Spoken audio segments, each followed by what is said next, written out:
we go to the King of the Ring finals between Mabel and Savio Vega. Oh, thank God. Yes. Oh, my God. Oh. If the bear hugs by Mabel didn't make me fall asleep even more, it's just so... It's so hard to watch. The wonderful bit in this is we are in Philadelphia. In Philadelphia, the fans have become interested in ECW. And in the front row are the most dedicated fans. And those are the fans who have discovered ECW first. In there is Hat Guy, famous guy who was the front row of ECW every show. Yeah. And he is in the front row of this show. Credit to him. He isn't going, this is rubbish. Yeah. He is shouting really violently at every rule breaker. He is just a guy who loves wrestling. Well done on him.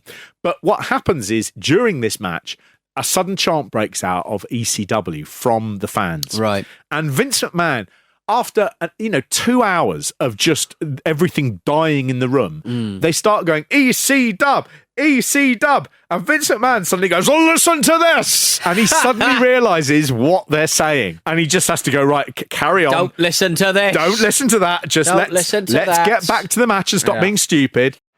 Mabel! With a series of crushing blows. Look at this. Driving. It's 568 pounds. Listen to this. Here we go. Mabel charging. Nobody there.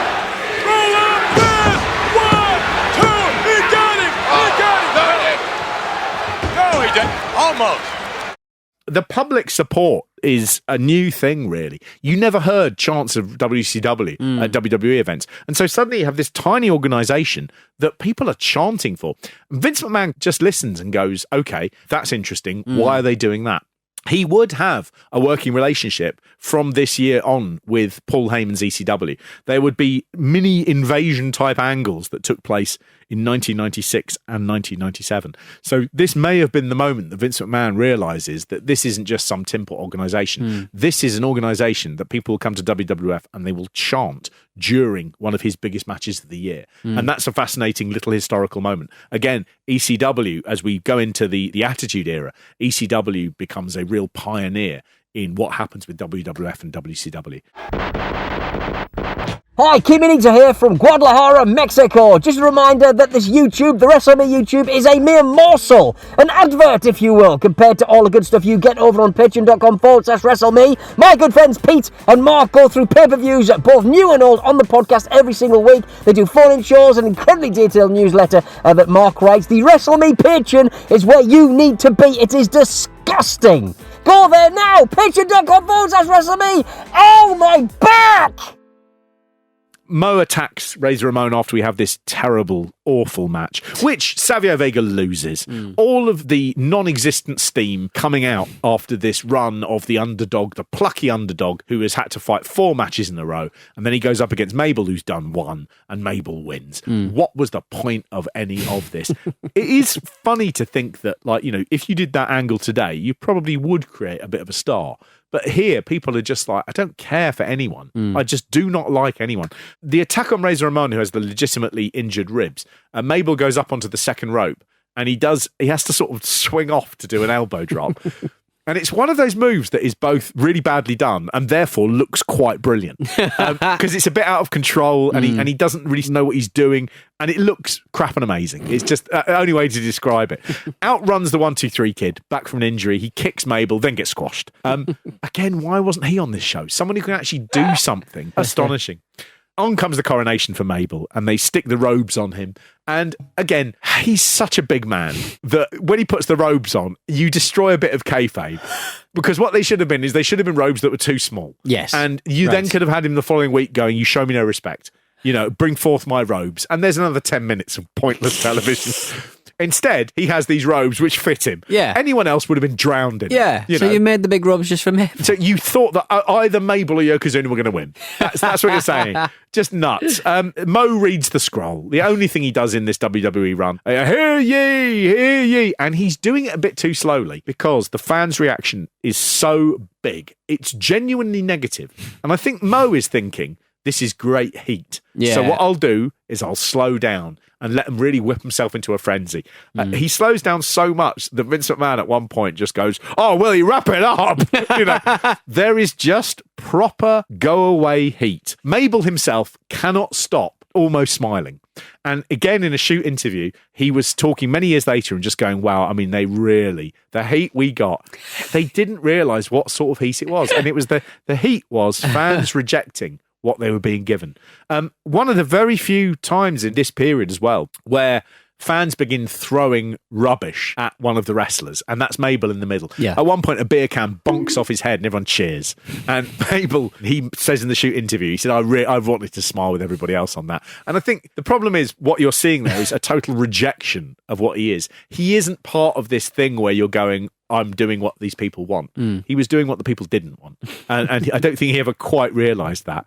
The fans get angrier and angrier. Mo takes forever. And again, it sort of has that thing about nobody quite understands what they're doing. This is just going on and on and on. I think Mo, by the end, is a bit unnerved by the reaction. He's never seen anything like it. And he's beginning to realise that this might have gone horribly wrong and that sooner or later someone's going to stab them. Just terrifying. He shouts, long live King Mabel. And again, the last word ruining that for any sense of grandeur. Mabel stands up and he's got a big sword and he's wearing a crown and he looks genuinely happy. I mean, it would be the best moment of his career for him. What is charming is when they sacked him, he went to one of the belt makers, Reggie Parks, and commissioned a King of the Ring belt to be made. And he used that on the independent circuit for many years. That's hilarious. Where he'd come in as the King of the Ring champion. And it said World Wrestling Federation, but it was like in Comic Sans.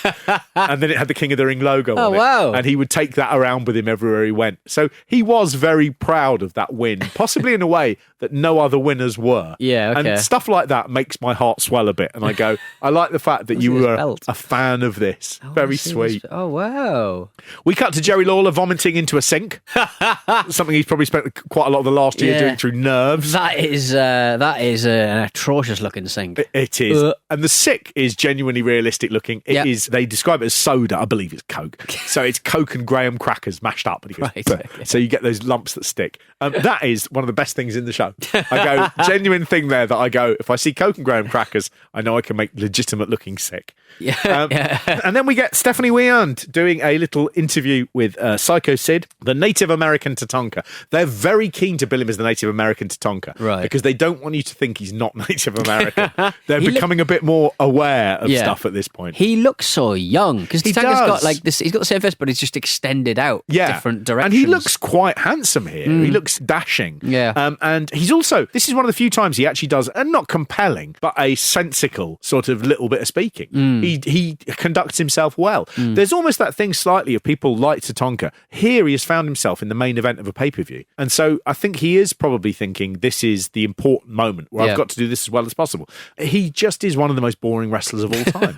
It's just bizarre how he's in the $1 Million Corporation. And again, another boring stable. They're united under Ted DiBiase. But what's the thing that unites them? We like money. We like money. Oh, well, good for you.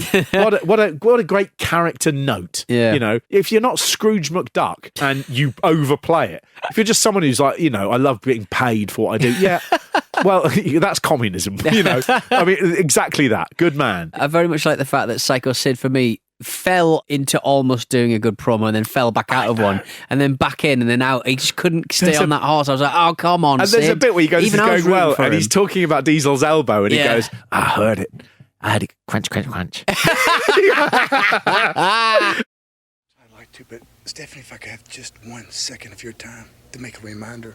Think about it, Diesel. What's caused you all your pain and grief? I'll remind you. It was a choke slam that started with. And wham! You went down! Crush, crush, crush. I hear the joints in your elbow. Crush, crush, crush.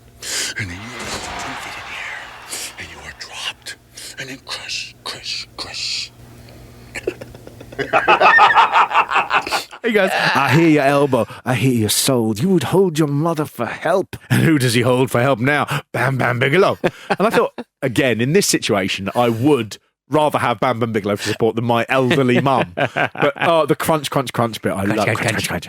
Look at me power bomb you, Lenny. Crunch. The match comes up. WWF champion Diesel and Bam Bam Bigelow. Well, Diesel in his Sid and Tatanka. In his preview, he's dressed like a member of the Cause. He's got a really flowery white shirt. He's got lovely hair. Yeah. Beautifully conditioned. Yeah. I mean, my wife came in and she was like, Jesus Christ, is that Kevin Nash? And I was like, yeah. She said, he spent so long not having that dark hair. And this is just basically a 3-year period in his career. This to me is still iconic Kevin Nash.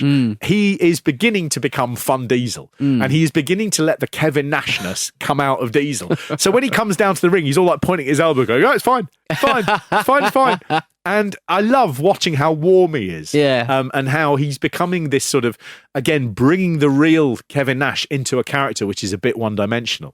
What's brilliant about this is Bam Bam Bigelow. This is the moment for Bam Bam Bigelow where everything he's been promised is being delivered. So he's main evented WrestleMania 11 just gone against Lawrence Taylor, the celebrity. He has carried him to a perfectly decent match, even though Lawrence Taylor blows up within the first couple of minutes and Bam Bam has to do all the work.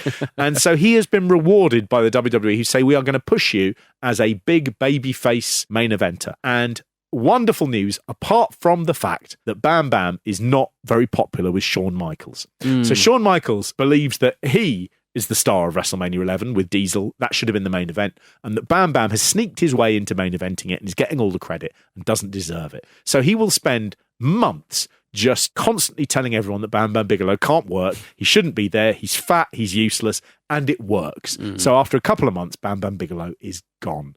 It's a tragedy because you see Bigelow come out here. It's amazing to think he first debuted with the WWE in 1987. Right. So we're looking at sort of 8 years. And at that point, they were like, he's going to be the next big babyface. When Hulk Hogan does the A cities, Bam Bam Bigelow will headline the B cities. And it never works. They push him too far. People get resentful about him and he ends up just flopping. Yeah.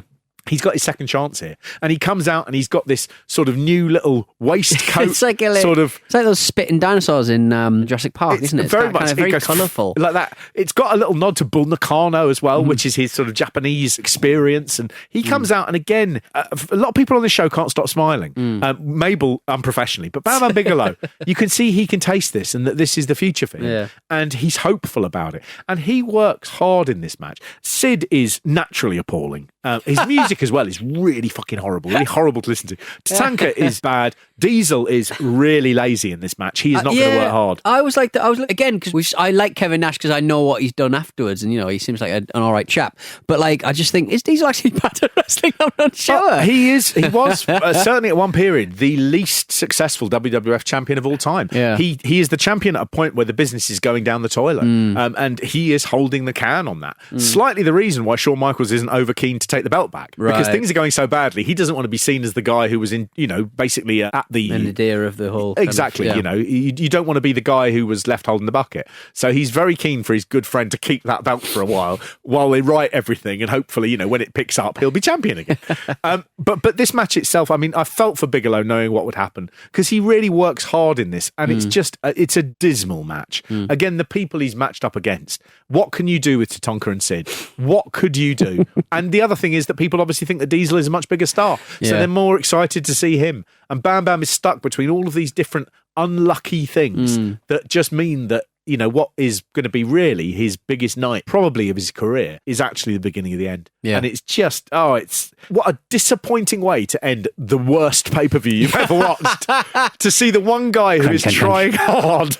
Yeah, that you sort of go, and you'll be the person who basically everyone blames. Shawn Michaels will tell everyone that you are the reason this show flopped. They put Bam Bam Bigelow on top and nobody wanted to see it. Yeah. Absolutely heartbreaking. Atrocious. So look, the good news is it's all better from here. Yes, okay, right. And the good news is we are at the bottom.